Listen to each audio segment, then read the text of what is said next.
The overthinking mind, why yours never lets you rest. There is a moment late at night when the house goes quiet and your body finally has permission to stop, and your mind doesn't take it. It keeps going. It replays the email you sent at 4 p.m., rehearses the conversation you haven't had yet, calculates the version of tomorrow where everything goes wrong before tomorrow has even started. You've been told this is overthinking, as if naming it solves anything. As if knowing the word for what's happening inside you gives you any power to stop it. It doesn't. Because what's happening in your mind right now isn't a bad habit. It isn't a flaw in your character, a sign of weakness, or proof that you simply need to let things go more easily than other people seem to.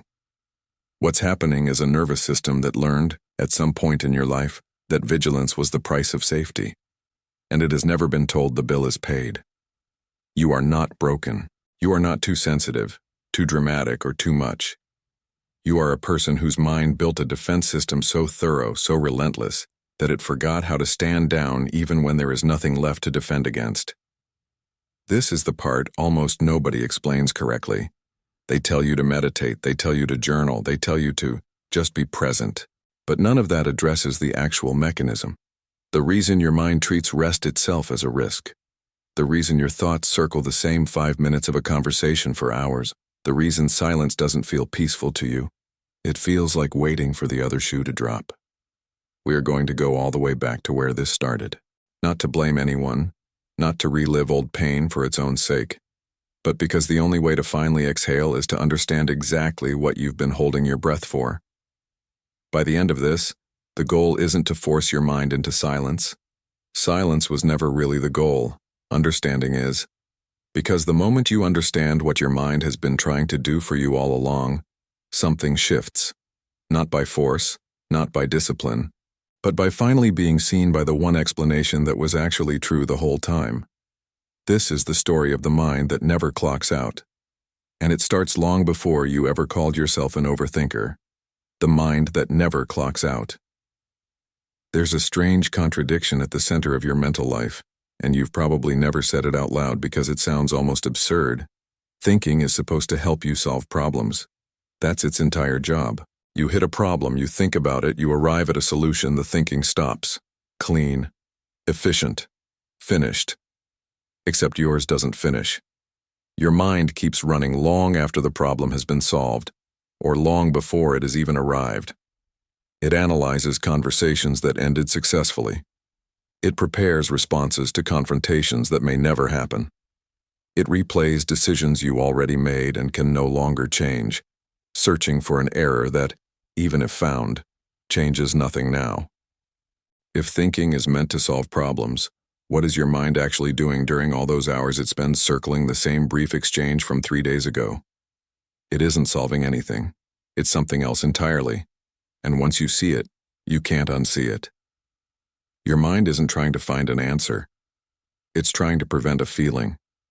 Specifically, it's trying to prevent the feeling of being caught off guard, blindsided, ambushed by an emotional impact it didn't see coming. Every loop, every replay, every late-night rehearsal of a conversation that already happened. It's not analysis. It's rehearsal for a future where you are never surprised by pain again. This is why solving the actual problem never makes the thinking stop. The problem was never the target. The vulnerability underneath it was. Think about the last time you reassured yourself successfully, really, logically, talked yourself down from a spiral with airtight reasoning. Did the relief last? Or did your mind find a new thread within the hour, a new scenario to prepare for, a new outcome to brace against? That's the tell. A mind solving problems stops when the problem is solved. A mind protecting you from emotional ambush never really stops because the threat it's guarding against, emotional exposure, being caught unprepared, being hurt before you can brace, never fully goes away. There's always another conversation that could go wrong, always another version of tomorrow that could ambush you. So your mind keeps the engine running, not because it's malfunctioning, because somewhere along the way, it decided that running constantly was safer than the alternative, and being constantly tired was an acceptable price for never again being caught defenseless by pain. But why would a mind ever conclude that vigilance is worth that price? What would have to happen to a person for their brain to decide that rest itself is the dangerous option? That's where we have to go next, because the answer isn't in your thoughts. It's in your nervous system, and it started reacting to silence long before you ever noticed it was happening. Why silence feels like a threat. You'd expect silence to feel like relief. No noise, no demands, no input, just stillness. For most people, that's exactly what it is. For you, it's something else. The moment things go quiet, something in your chest tightens, your mind reaches for the nearest thought to fill the space, and if it can't find one, it manufactures one. A worry, a memory, a scenario. This isn't a coincidence, and it isn't a quirk of personality. It's your nervous system doing exactly what it was trained to do. Here is the mechanism almost nobody explains. Your nervous system doesn't actually distinguish between nothing is happening and something is about to happen. To a system built on vigilance, silence isn't neutral. Silence is the moment right before, the held breath before the door slams, the calm before the tone in someone's voice changes, the pause before the news arrives. If you grew up or lived for a long stretch of your life in an environment where calm was frequently followed by sudden disruption, your body learned a brutal equation. Quiet is not safety. Quiet is the setup. So your mind fills it. Not because you enjoy worrying, but because an active, scanning mind feels safer to your nervous system than an unguarded, quiet one. Thinking became a form of standing watch. This explains something that has probably confused you for years. Why relaxing techniques that work beautifully for other people barely touch you. Deep breathing, soft music, a quiet room. For someone whose nervous system associates stillness with danger, these aren't calming. They can actually feel exposing, because they remove the very vigilance your body has relied on to feel prepared. You're not failing at relaxation. You're being asked to disarm a system that has very good reasons, historically, for refusing to lower its guard. And here is the part that reframes everything. This isn't a flaw in your wiring. It's evidence that your nervous system did exactly what nervous systems are designed to do: adapt to the environment it was actually in, not the environment it was supposed to be in. If your environment taught you that danger arrives without warning, your body built an early warning system. That system is not broken. It is, in fact, working exactly as designed. The problem is that the system never received an update. It's still running detection software calibrated for a world that, for many of you, no longer exists in the same form, and it has no idea how to recognize that the threat level has changed. So the real question isn't, how do I force myself to feel calm in silence? The real question is, what was your nervous system actually responding to in the first place? Because the answer to that question isn't abstract. It has a specific room, a specific age, a specific moment where this pattern first made sense. The adaptation nobody named. Before we go back to that room, we need to undo something first. A word that has quietly shaped how you see yourself for years. Overthinker. Said casually by friends, said with a sigh by yourself, said like it's a personality trait sitting next to introvert or perfectionist on some informal list of quirks. But overthinker isn't a personality trait. It's a diagnosis without a doctor, a label that describes a symptom while completely ignoring the cause. And worse, it frames the symptom as the problem, when the symptom was actually the solution to something else entirely. Here is what almost no one tells you. Your mind didn't start overthinking because it was weak. It started overthinking because, at some point, thinking was the only tool available to make an unpredictable situation feel survivable. Think about what overthinking actually does, mechanically. It scans for danger before danger arrives. It rehearses difficult conversations, so you're never caught without a response. It replays past events searching for the warning sign you might have missed so you can catch it next time. Every single function of an overthinking mind is protective. Not paranoid for no reason. Protective, in response to a reason that was, at some point, very real. This is the part that changes everything once you actually sit with it. What you've been calling a flaw was, in its original context, a form of competence. A child who learns to read a parent's tone before a single word is spoken isn't being dramatic. They're being accurate. A person who anticipates every possible outcome of a conversation before having it isn't being excessive. They're applying a strategy that, at some point, kept them safer than the alternative would have. The tragedy isn't that you developed this. The tragedy is that the skill never got retired once the original danger passed. It just kept running, in every room with every person for the rest of your life, applied now to situations that don't actually require it, but that your nervous system can't yet tell apart from the ones that once did. This reframe matters more than it might seem to on the surface, because as long as you believe overthinking is a personal failure, every spiral feels like more evidence that something is wrong with you. But once you understand it as an adaptation, a skill built for a specific past that hasn't updated its targeting, the spirals stop being proof of brokenness. They become information, evidence of where the original wound still lives, asking, every single time, to finally be addressed instead of endlessly defended against. Which brings us back to the room we mentioned. Because adaptations don't appear out of nowhere. They're built piece by something specific. And yours has a beginning that you're about to recognize. The room where it started. You don't need a dramatic story for this pattern to have formed. That's one of the most misunderstood parts of emotional adaptation. People assume hypervigilance only comes from catastrophic events, when in reality, it most often comes from something quieter and far more common. Inconsistency. A household where affection was unpredictable. A parent whose mood you had to read before you knew whether it was safe to ask for something. A home where calm could shift into tension without warning, and you learned, faster than any child should have to track every shift in tone, every change in body language, every silence that lasted half a second too long.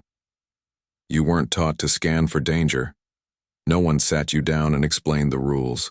You learned it the way all children learn the rules of their environment, by watching what happened when you didn't see it coming. The slammed door, the sudden silence at dinner, the praise that vanished without explanation. Each of these moments taught your developing nervous system the same lesson, repeated until it became structural. Pay close attention, always, or you will be blindsided again. This is the mechanism behind what's often called hyper-awareness, and it isn't a personality quirk.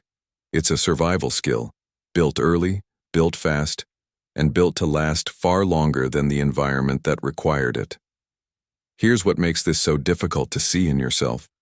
A child who learns this doesn't experience it as fear. They experience it as competence. You probably felt, even as a kid, like you were the responsible one, the perceptive one, the one who noticed things other people missed. And you were right. You were perceptive. But that perception wasn't a gift you were simply born with. It was a skill forged under pressure, the way a muscle only grows when it's repeatedly asked to do more than it's ready for. And that's the part that follows you into adulthood without anyone explaining the transition. The same scanning that once kept you safe in an unpredictable home now activates in rooms that hold no actual danger. Work meetings, casual texts left unread, a friend who sounds slightly different on the phone. Your nervous system doesn't know the danger has changed shape or disappeared altogether. It only knows the pattern that once worked, and it keeps applying that pattern with total loyalty. This is why willpower alone can't switch it off. You're not fighting a bad habit. You're asking a deeply loyal protective system, built over years to stand down without first being shown convincing proof that the threat it's guarding against no longer requires this level of vigilance. But understanding where it started doesn't end the loop on its own, because the loop has a very specific shape in adulthood, and it shows up most clearly in the moments you keep replaying conversations that already ended. The conversation that never ends. There's a particular kind of torment that almost every overthinker knows intimately. A conversation ended hours, sometimes years ago, and yet it's still running. Not as a memory you occasionally revisit, but as a loop your mind returns to involuntarily, scanning the same exchange for a tone you might have misread, a sentence you wish you'd phrased differently, a silence on the other end that might have meant something you missed. It feels unproductive, even humiliating at times. Why is your mind still working on something that's already finished? that you have zero power left to change. But the loop isn't actually about the past conversation. It's about an unresolved question your nervous system hasn't been able to answer. Was I safe in that moment? Or did something just happen that I failed to notice in time? This is the function of the replay loop. And once you see it, the behavior stops looking irrational. Your mind isn't reliving the conversation for entertainment or punishment. It's running a forensic investigation, searching the data for any sign of danger it might have overlooked the first time. Because to your nervous system, an unprocessed social interaction isn't closed. It's an open file, and open files keep demanding attention until they're resolved. The problem is that most of what your mind is searching for in these replays doesn't actually exist. You scan for the moment they got upset, but they didn't get upset. You search for the sentence that gave you away, but nothing gave you away. The loop continues anyway, because your nervous system isn't actually looking for evidence. It's looking for certainty. And certainty about another person's inner experience is something that, by definition, can never fully be obtained. This is the cruel mechanics of it.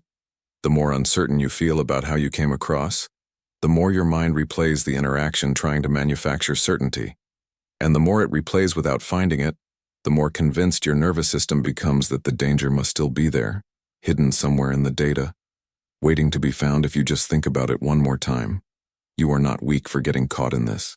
You are caught in a system that confuses repetition with resolution, that believes if it just analyzes the conversation one more time, from one more angle, it will finally land on the safety it's desperately trying to confirm.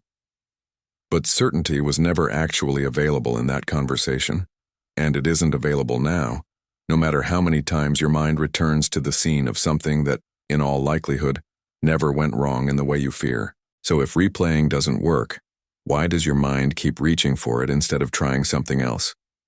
The answer connects to one of the most exhausting truths about this entire pattern. The fact that distraction, the thing everyone recommends, doesn't work either, and for a very specific reason. Why distraction always fails. At some point, almost everyone who overthinks has tried the same advice. Get distracted. Watch something. Go for a walk. Call a friend. Fill the space so the spiral has nowhere to land. And for a while it can seem to work. Until the show ends, the walk finishes, the call goes quiet, and the exact same loop is waiting for you, completely undisturbed by your absence. This isn't because you did distraction wrong. It's because distraction was never actually built to solve the problem your mind is working on. Distraction interrupts attention. It does not resolve threat. And to a nervous system convinced that an unresolved danger is still active somewhere in the background, interrupting your attention doesn't make the danger go away. It just means you stopped watching for it. To a hypervigilant system, looking away from a perceived threat isn't relief. It's exposure. It's the exact thing vigilance was built to prevent. This is why distraction so often produces a strange rebound effect. The moment the activity ends, the thoughts don't just return, they return with more urgency, as if your nervous system is making up for lost time, doubling down on vigilance because it briefly went unmonitored. Your mind isn't being dramatic when it does this. It's being thorough. It would rather scan twice as hard for 10 minutes than risk having missed something important during the time it was looking elsewhere. This is also why just don't think about it has never once worked for you and never will. Telling an overthinking mind not to think about something is, neurologically, almost the same instruction as telling it to think about it. Because in order to actively avoid a thought, your brain first has to locate it, hold it in awareness, and check repeatedly whether it's succeeding at avoiding it. The avoidance becomes its own loop. What actually quiets an overthinking mind isn't the absence of the thought. It's the presence of resolution. A felt sense, in the body, not just the mind, that the threat being guarded against has genuinely passed. Without that resolution, distraction is just a pause button. The loop is still running underneath, waiting for the screen to go dark again so it can come back into view. This explains something deeply lonely about this experience. Why you can be in a room full of people, fully present on the surface, fully participating in conversation, and still feel like part of you never actually arrived. Because part of you didn't. Part of you stayed behind, still running the scan, still trying to resolve something distraction was never capable of resolving in the first place. And underneath that scanning is something even more specific, a belief that if you just think hard enough in advance, you can actually control what happens to you. That belief deserves its own close look, because it's both the engine behind the exhaustion and the illusion keeping the whole system running. The illusion of control. There's a quiet belief sitting underneath almost every overthinking spiral, and it rarely gets said out loud because it sounds, on the surface, almost reasonable. If I think about this enough, in enough detail, from enough angles, I can prevent it from going badly. It feels like preparation. It feels responsible, even intelligent. But what it actually is, underneath the surface, is an attempt to control an outcome that thinking alone has never had the power to control. Here's the uncomfortable mechanism. Anticipating pain feels, to your nervous system, like a form of protection against it. If you can predict exactly how the conversation might go wrong, you believe you'll be ready when it does. If you can imagine every version of rejection in advance, you believe the real version, if it comes, will somehow hurt less because you already braced for it. But this is where the illusion breaks down completely, and it's worth sitting with this directly. Pain anticipated in advance does not hurt less when it actually arrives. In many cases, it hurts twice. Once during the anticipation, and again during the real event, because emotional pain doesn't get used up by imagining it. It simply gets experienced an extra time, for nothing. This means that years of preparing for worst-case scenarios haven't actually protected you from a single one of them.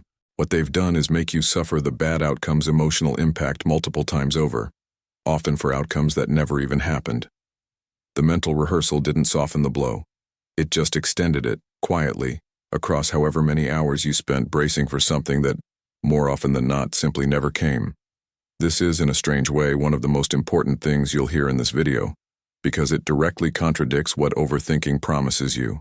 It promises safety through preparation. It delivers instead exhaustion through repetition, the emotional cost of pain you haven't even experienced yet, paid in advance, sometimes for a future that turns out completely different from the one you rehearsed. If control was never really available, if no amount of thinking can actually prevent someone else's reaction, someone else's mood, someone else's choice, then what was all of this really protecting? Not the outcome. The outcome was never within reach. It was protecting something smaller, more personal, and far more revealing. Your sense of self in the moment something unexpected happens to you. And that need, to never be caught completely unprepared, doesn't just shape how you handle individual moments. Over enough years, it shapes something much larger. It starts to shape who you believe you are. When overthinking becomes who you are. At some point, a behavior stops being something you do and becomes something you are. For you, that shift probably happened quietly, without a single dramatic moment, just years of people saying, "You think too much," until you started saying it about yourself. Until overthinker stopped being a description of a pattern and became instead a description of your identity. This matters more than it seems to, because identity changes how a behavior gets treated. A pattern can be examined, questioned, even changed. An identity gets defended. Once overthinker became part of how you see yourself, something subtle happened. Your mind started looking for evidence to confirm it. Every spiral became proof of who you are, rather than a moment that simply happened to you. "I'm just like this" became the explanation that closed every conversation about it, including the ones you had with yourself. This is one of the more painful ironies in this entire pattern. Identifying as an overthinker can feel like self-awareness, like finally understanding yourself. But it can also quietly become a way of giving up on changing the pattern at all. Because if it's simply who you are, there's nothing left to address. It becomes permanent by definition, not by evidence. But here's what gets missed in that framing. You didn't arrive at this identity randomly. You arrived at it through repetition, years of a nervous system doing the only thing it knew how to do to keep you safe. The identity isn't the truth about who you fundamentally are. It's a record of what you had to become in order to survive an environment that demanded constant vigilance. This distinction matters enormously because it changes the entire emotional weight of the label. "I'm just an overthinker" sounds like a fixed trait, something you were simply born with, something unchangeable. I became someone who scans for danger because, for a long time, scanning was necessary. Sounds like something else entirely. A response to circumstance, not a permanent feature of your character. One of those framings keeps you stuck. The other one opens a door. There's also a quieter cost to this identity that doesn't get discussed enough. What it does to your relationships, not because you're difficult, but because few people are built to keep up with a mind that processes everything this deeply, this constantly, this far below the surface of ordinary conversation.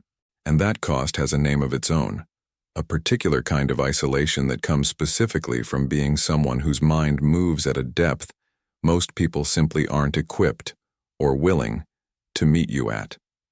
The loneliness of a mind too aware. There's a specific kind of isolation that doesn't look like isolation from the outside. You can be surrounded by people, invited to things, included in conversations, and still feel a particular kind of alone that has nothing to do with how many people are in the room, and everything to do with how few of them are processing the moment at the same depth you are. You notice the pause before someone answers a question.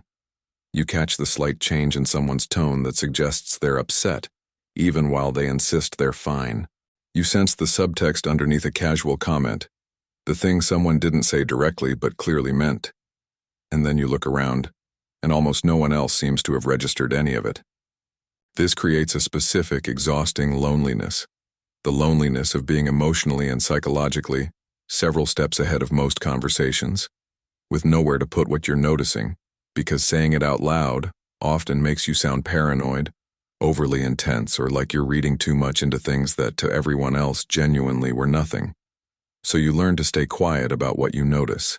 You learn to nod along with the surface-level version of events while privately tracking the deeper layer underneath.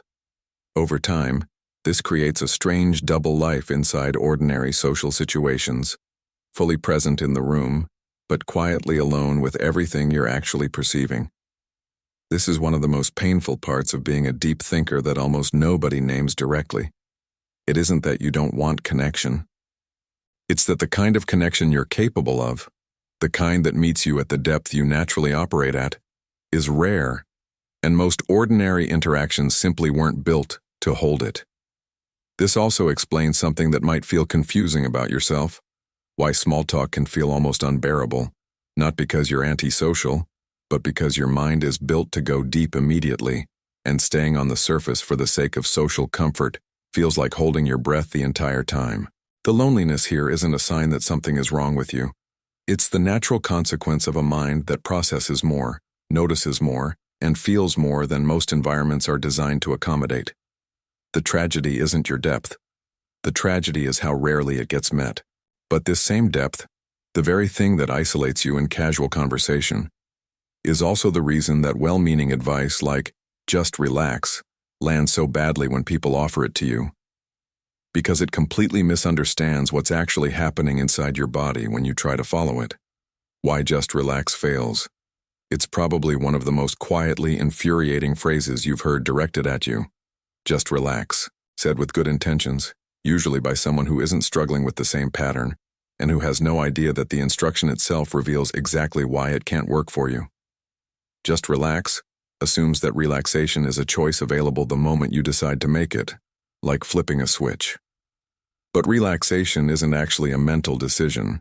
It's a physiological state, regulated by your nervous system, and your nervous system doesn't take orders from logic or good intentions. It takes cues from safety signals built over years, often without your conscious awareness. For someone whose nervous system has spent years equating stillness with vulnerability, telling them to relax is, functionally, like telling someone with a fear of heights to simply not be afraid while standing at the edge of a cliff. The fear isn't a decision they're making. It's a physiological response their body is having, automatically, faster than thought. This is why breathing exercises sometimes don't work the way they're supposed to for people like you. You take the deep breath, you exhale slowly, and underneath it, your body is still scanning, still bracing, still unconvinced that it's actually safe to release. Because the breath changed your oxygen levels, but it didn't change the underlying belief your nervous system holds about whether the world around you is currently safe. Real calm doesn't come from controlling your breathing alone. It comes from your nervous system receiving enough consistent evidence over time that the vigilance it's maintaining is no longer necessary. That evidence isn't built in a single breathing exercise. It's built slowly, through repeated experiences of actually being safe, actually being met with consistency, actually surviving stillness without anything bad happening as a result. This is also why your body might resist relaxation even in genuinely safe, pleasant moments. A quiet evening, a peaceful holiday, a calm relationship.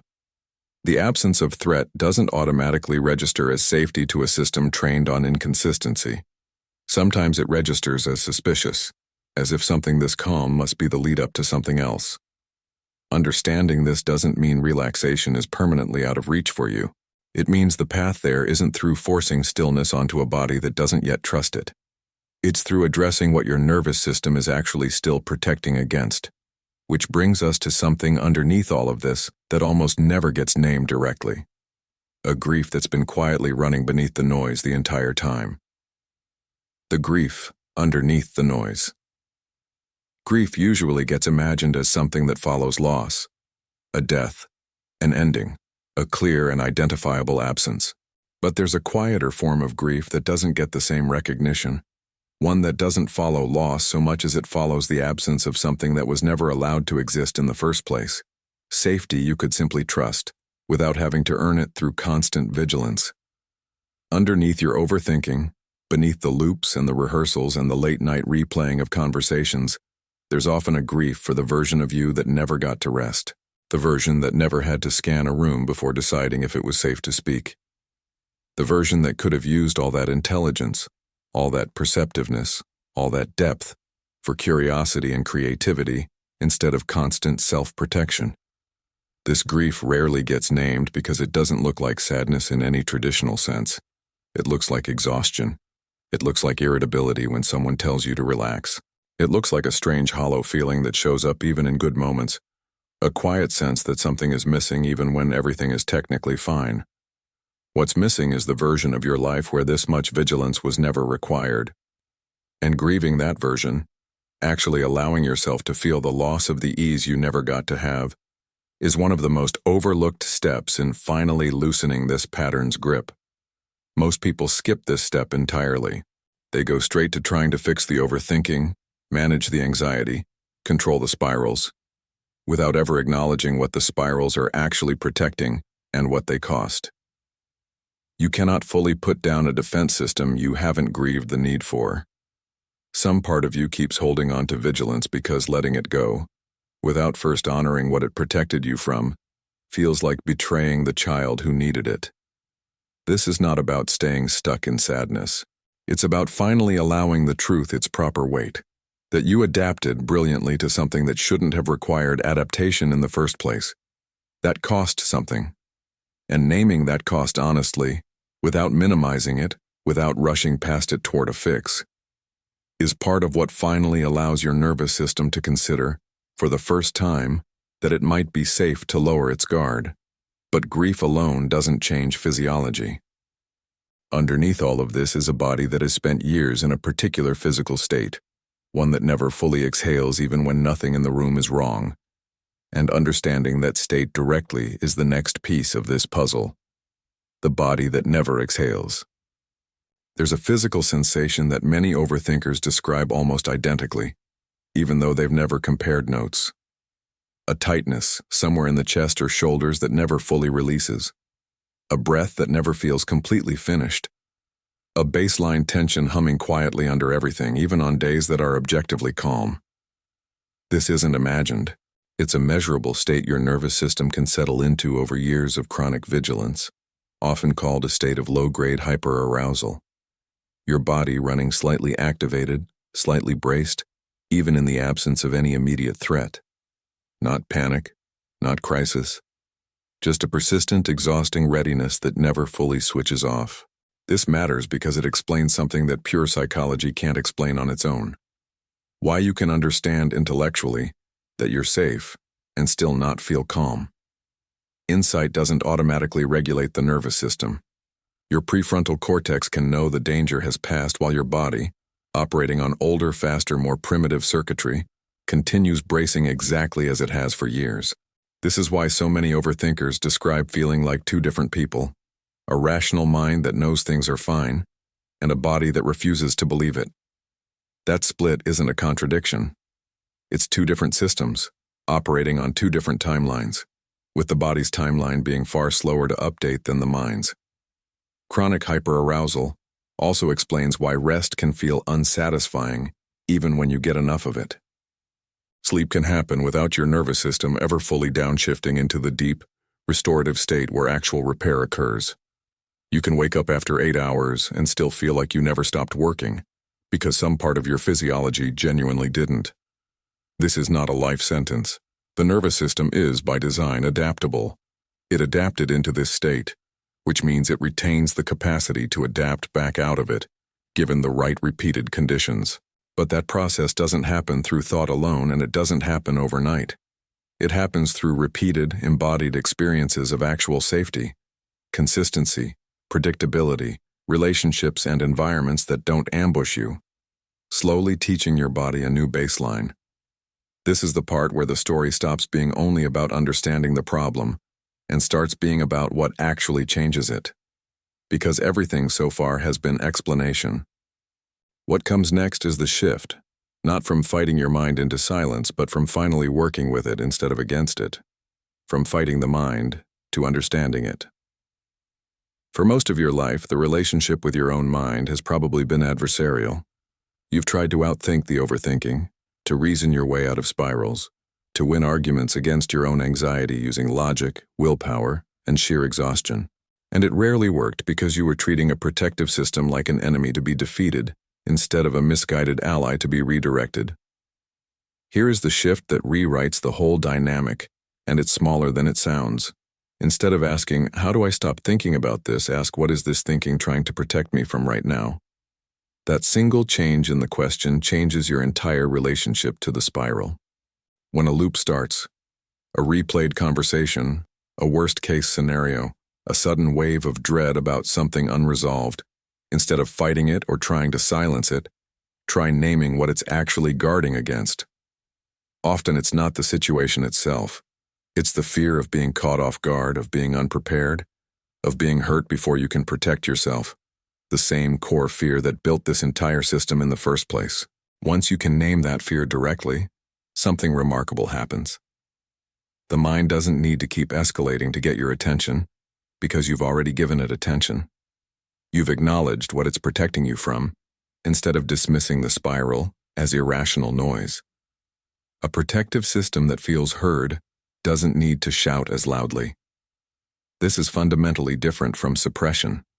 Suppression tells your mind, stop, you're wrong to feel this. Acknowledgement tells your mind, I see what you're trying to protect me from and I can take it from here. One approach creates resistance and escalation. The other creates, slowly, a sense of being safely held, which is the exact ingredient your nervous system has been missing this entire time. This won't dissolve every spiral overnight. The nervous system you're working with took years to build this pattern, and it will take consistent, repeated experiences of this new approach before it genuinely starts to trust that vigilance can finally ease. But every single time you meet a spiral with understanding instead of war, you are teaching your body, one repetition at a time, that the threat it has been guarding against for years no longer requires this level of defense. And as that trust slowly builds, something shifts that you may not have believed was possible. Rest stops being something you have to force your way into, and starts being something your body finally, quietly, begins to allow. The rest you were never taught to receive. There is a version of rest you have probably never experienced even on your calmest days. A rest that isn't the absence of thought, forced through exhaustion or distraction, but a genuine, embodied sense that nothing needs to be guarded against right now. Most of what you've called rest until this point has actually been depletion. The mind ran out of fuel and stopped, temporarily, not because it felt safe, but because it had no energy left to keep scanning. What we've been building toward in this video is something different. Not silence achieved through force, rest achieved through understanding. You now know that your overthinking was never a character flaw.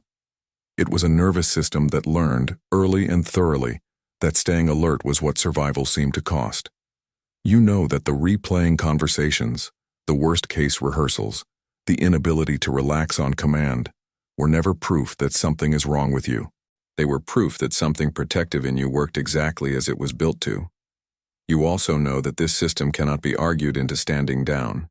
It can only be shown repeatedly, gently, through actual lived experience, that the world it's bracing against has changed, that not every silence is the calm before disruption, that not every relationship requires constant scanning, that stillness can, in fact, be safe. This won't happen in a single video, a single insight, or a single night of finally understanding the mechanism. But understanding is where it has to start, because you cannot ask your nervous system to release a defense it doesn't yet know is no longer required. Every time you meet your own mind with this kind of clarity instead of frustration, you are quietly proving to your body, one moment at a time, that the war is over. The mind that never powers down wasn't built to torment you. It was built by a much younger version of you, as the only available answer to a world that didn't yet make sense and didn't yet feel safe. It has been working this entire time, tirelessly, on your behalf, even when its methods exhausted you, even when its conclusions were wrong, even when its vigilance outlived its usefulness years ago. It deserves, finally, to be told the truth. The threat has passed, not as a command, as an offering. And little by little, breath by breath, that offering is how rest stops feeling like something you have to fight for, and starts feeling, for the first time, like something you were always allowed to receive.